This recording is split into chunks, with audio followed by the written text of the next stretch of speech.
اعوذ باللہ من الشیطان الرجیم بسم اللہ الرحمن الرحیم۔ السلام علیکم ورحمۃ اللہ وبرکاتہ۔ امید ہے کہ آپ سب خیریت سے ہوں گے، اور اللہ تعالیٰ سے دعا ہے کہ اللہ تعالیٰ آپ کو اپنے حفظ و ایمان اور خیر و عافیت کے سائے میں رکھے۔ آج میں جو اہم بات بتانے والی ہوں اس سے یقیناً آپ کو جو ہے وہ روحانی اور دلی جو ہے وہ سکون اور اطمینان حاصل ہوگا، اور مال کی جو محبت ہے وہ آپ کے دل سے ختم ہو جائے گی، اور اللہ تعالیٰ آپ کے مال میں اتنی برکت عطا فرمائیں گے کہ آپ کو جو ہے وہ سوال ہی نہیں کرنا پڑے گا کہ ہمیں جو ہے وہ پیسے کی ضرورت ہے یا ہمارے پاس جو ہے وہ پیسے کی کمی ہے۔ آج کل جو ہے وہ نفسا نفسی کا بہت زیادہ دور ہے۔ اسی موضوع کو لے کر جو ہے وہ آج میں نے اپنا مضمون جو ہے وہ سلیکٹ کیا ہے، تاکہ زیادہ سے زیادہ لوگ جو ہیں وہ اس پہ عمل کریں اور اپنی زندگیوں میں سکون جو ہے وہ شامل کریں۔ اسلام جو ہے وہ ہمیں اسلام بہت زیادہ وسیع علم کا نام ہے، اور ہمیں دوسروں تک دعوت پہنچانے کی توفیق دیتا ہے۔ موضوع میرا ہے آج صدقہ و خیرات کرنا، اور صدقہ خیرات کے بارے میں جو ہے وہ اللہ تعالیٰ نے بھی قرآن مجید میں ارشادات فرمائے ہیں۔ اسی طرح نبی پاک صلی اللہ علیہ وآلہ وسلم نے بھی حدیث کی روشنی میں ہمیں صدقہ خیرات کرنے کا جو ہے وہ حکم دیا ہے۔ صدقہ جو ہے وہ دینے کا حکم کئی بار کئی حدیث میں جو ہے وہ ہمیں ملا ہے، اور میری زندگی کا یہ آزمودہ جو ہے وہ آزمودہ بات ہے میری زندگی کے۔ اگر ہم اللہ کی راہ میں جو ہے وہ خرچ کرتے ہیں اپنا مال، تو اللہ تعالیٰ وہ احسان نہیں رکھتا ہمارا، بلکہ اللہ پاک ہم نے اس سے 10 گنا بڑھ کر جو ہے وہ عطا کرتا ہے۔ اور ہم خود دیکھتے ہیں کہ واقعی ہی اگر ہم نے 10 روپے خرچ کیے ہیں تو ہمیں ہزاروں کے برابر جو ہے وہ ریوارڈ مل رہا ہوتا ہے۔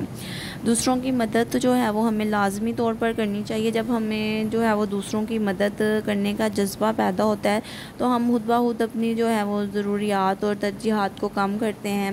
اسلام میں ایسا شخص جو اللہ کی راہ میں دل و جان سے جو ہے وہ اپنا مال خرچ کرتا ہے اسے جو ہے وہ صحیح کہا جاتا ہے۔ اسی طرح ایسے لوگ جو مال خرچ کرنے میں بخل کرتے ہیں، اللہ تعالیٰ کی راہ میں بھی نہیں خرچ کرتے، دوسروں کی مدد بھی نہیں کرتے، ایون وہ اپنی ذات کی جو ضروریات ہیں ان پہ بھی خرچ نہیں کرتے اور کنجوسی کرتے ہیں، ایسے لوگوں کو بخیل کہا گیا ہے۔ تو ہمیں اسلام اس بات کی اجازت نہیں دیتا کہ ہم بخل اور کنجوسی سے کام لیں، کیونکہ اللہ تعالیٰ نے جو ہے رزق دینے کا وعدہ کیا ہوا ہے، اور اللہ تعالیٰ کا ہی مال ہے، تو ہمیں چاہیے کہ ہم اس میں کنجوسی کر کے جو ہے وہ نہ کریں اور دوسروں کی مدد کرتے رہیں۔ میں آپ کو جو ہے وہ ایک حدیث کا بارے میں بتاتی ہوں جو صحیح بخاری 14:19 سے جو ہے وہ نقل کی گئی ہے کہ ایک بار ایک شخص نے رسول پاک صلی اللہ علیہ وآلہ وسلم سے پوچھا کہ آپ مجھے جو ہے وہ ایسا صدقہ بتائیں جو اجر و ثواب میں سب سے بڑھ کر ہو۔ تو آپ صلی اللہ علیہ وآلہ وسلم نے جواب دیا کہ وہ صدقہ جو تم صحت و تندرستی کی حالت میں دو، جبکہ تمہیں دولت کی حرص ہو، تنگ دستی کا خوف ہو اور سرمایہ کاری کی خواہش ہو۔ صدقہ دینے میں اتنی تاخیر نہ کرو کہ روح خلق تک آ پہنچے اور پھر تم کہو کہ فلاں کو اتنا صدقہ دے دو، فلاں کو اتنا صدقہ دے دو، حالانکہ اب وہ مال تو وارثین کا مال ہو چکا ہے۔ اسی طرح اس کا مطلب یہ ہے کہ ہمیں جب ہمارے پاس مال و دولت موجود ہے ہم تب صدقہ دیں۔ اکثر لوگ کیا کرتے ہیں کہ جب ان پہ بیماری یا مصیبت یا پریشانی آ جاتی ہے تو انہیں دوسرے لوگ بھی ایڈوائز کر رہے ہوتے ہیں کہ آپ صدقہ دیں، صدقہ نکالیں تاکہ جو ہے مصیبتیں جو ہے دور ہوں، کیونکہ صدقہ رد بلا ہے، رد مصائب ہے۔ صدقہ جو ہے وہ مصیبتوں، بیماریوں، سختی، بری موت سے حفاظت کا ذریعہ ہے، عذاب قبر اور جہنم سے بھی حفاظت کرتا ہے۔ اسی طرح برائی کے 70 دروازے جو ہے وہ بند کرتا ہے۔ کہا جاتا ہے کہ انسان جب کسی کو صدقہ دیتا ہے نا تو وہ اس طرح ہوتا ہے کہ جیسے وہ 70 شیطانوں کے جبروں سے چھڑا کر کوئی چیز صدقہ کر رہا ہے۔ جب ہم کسی کی مدد کرتے ہیں تو پھر شیطان ہمارے ذہن میں وسوسے ڈالتا ہے کہ نہ، یہ تو تمہاری ضرورت جو ہے وہ زیادہ اہمیت رکھتی ہے، تم کیوں دوسروں کی مدد کر رہے ہو؟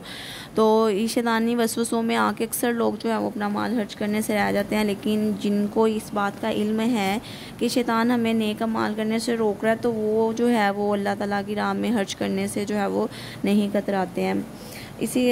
جو ہے آپ صلی اللہ علیہ وسلم نے فرمایا کہ رشک تو ہے وہ دو ہی لوگوں پر جائز ہے، ایک وہ جس کو اللہ تعالیٰ نے دولت دی اور وہ اسے اللہ تعالیٰ کی راہ میں خرچ کرتا ہے، اور دوسرا وہ جس کو اللہ تعالیٰ نے علم دیا ہو اور وہ اس کے مطابق سکھا رہا ہو۔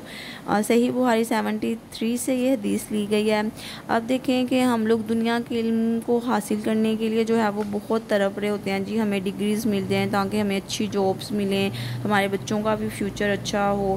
لیکن ہم لوگ یہ نہیں سوچتے کہ جو علم حاصل کرنے کا کہا گیا وہ دین کا علم ہے۔ اب یہ ویڈیوز کو اکثر لوگ جو ہیں وہ سنیں گے اور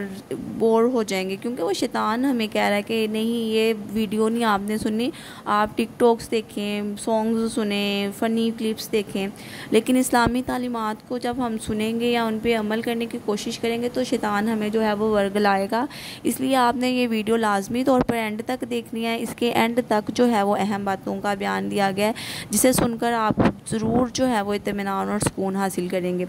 آپ نے اگر میرا چینل سبسکرائب نہیں کیا اور آپ کو ویڈیو پسند بھی آتی ہے تو لازمی سبسکرائب کریں، لائک کریں اور کمنٹ بھی کریں۔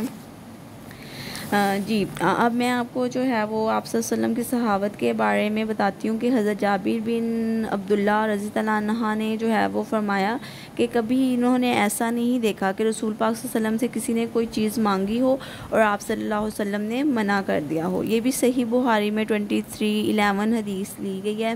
ایک مرتبہ جو ہے وہ ایک شخص نے نبی پاک صلی اللہ علیہ وسلم سے سوال کیا کہ مجھے کچھ عطا فرمائیں، تو آپ صلی اللہ علیہ وسلم نے اسے اتنی زیادہ بکریاں عطا فرمائی جن سے ایک وادی بھر گئی، اور وہ اپنے لوگوں میں گیا اور جا کر ان سے کہا اسلام قبول کر لو، کیونکہ حضرت محمد صلی اللہ علیہ وسلم اتنا عطا فرماتے ہیں کہ انسان کو غربت کا ڈر نہیں رہتا۔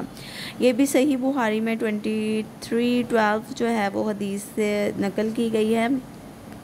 ہم دیکھیں تو حضرت خدیجہ رضی اللہ عنہا جو ہے مکے کی مالدار خاتون تھیں اور جو ہے وہ ان کے پاس بہت زیادہ دولت تھی، تجارت کا کاروبار وسیع تھا، تو اس کے باوجود بھی انہوں نے اپنی ساری جو ہے وہ جائیداد دولت اللہ تعالیٰ اور اسلام کی تبلیغ کے راستے میں جو ہے وہ خرچ کی تھی۔ تو ہمارے لیے ہمارے انبیاء اولیاء کی مثالیں موجود ہیں جنہوں نے اپنی زندگی میں جو ہے وہ حضرت ابو بکر رضی اللہ عنہ کا دیکھ لیں کہ وہ بھی جو ہے وہ اپنے گھر کا سارا سامان لے آئے تھے، حضرت عمر رضی اللہ عنہ آدھا سامان لے، مطلب کہ اللہ کی راہ میں خرچ کرنے میں وہ بخل اور کنجوسی سے کام نہیں لیتے تھے۔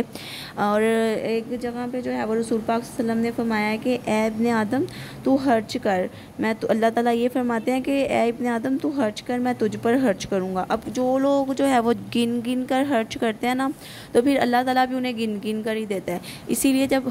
صدقہ اور خیرات کی جائے تو کھلے دل سے کیجیے اور یہ نہ سوچا جائے جی اتنے پیسے اس سے دینے، اتنے پیسے اس سے، بلکہ جب بھی کسی کو ضرورت پڑے تو آپ جو ہے وہ بڑھ چڑھ کر جو ہے وہ دوسرے کی مدد کریں۔